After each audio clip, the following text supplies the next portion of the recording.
Every time there's a presidential election, we'll sometimes hear, "I've had it. I'm moving to another country."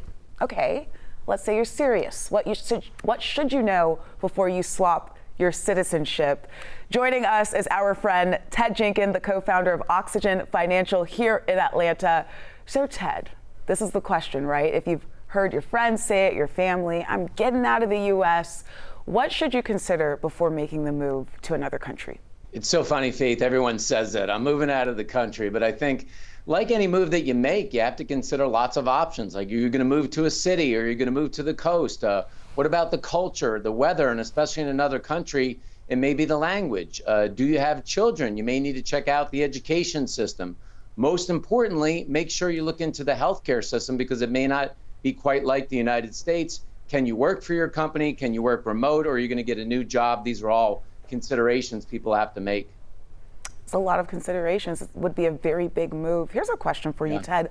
What are the most popular destinations for expats, and why are they so popular? Well, the biggest one by far that I hear from people is moving to Portugal. It seems to be the most popular one on everybody's list. Of course, Ecuador, Mexico, Canada, and Singapore are other locations, but Portugal is big for two reasons. Number one, the education system. The cost for a college education in Portugal is about $1,200 a year, and you think about people that are dying in student debt right now, so that's a big save in money. And Portugal was ranked out of 191 countries to be the 12th best healthcare system. It's not only free to people that are citizens there, but also to foreigners as well, or low cost. So all of those make it very attractive beyond the temperate climate. Now, are there any tax implications if you want to move to another country here, Ted? Faith, this is the big gotcha, right? If you live abroad, you're still required to report a tax return in the United States, even if your income is made in another country. But there is something a lot of people don't know about called the foreign earned income exclusion. And it means in 2025, if you make roughly $130,000 or less and you have physical presence, you live outside of the United States 330 out of the 365 days, you pay no tax at all. That's one of the reasons that people move abroad, especially you see a lot of school teachers live in another country. That is a very popular destination or job for moving out of the country. Here's another question for you, Ted.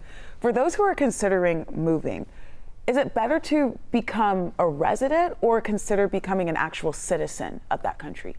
Well, most people will go down the path of considering becoming a resident, and becoming a resident might lead you around the path for dual citizenship. But look, every country has different rules. Some countries may require that you make an investment in the country, like you own a piece of real estate. Some may require that you have a bank account in the country. Some require, Faith, that you take a blood test. So these are all things that you may have to consider for residency and ultimately citizenship. But there are a lot of people that are expats that have a dual citizenship right now. Decisions are very difficult. I recommend getting a good tax advisor and a good consultant, especially if you're not moving to one of the popular countries like Portugal.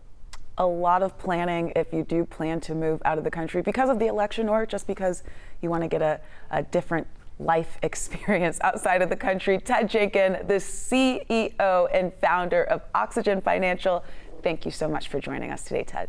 Yeah, thanks for having me, Faith.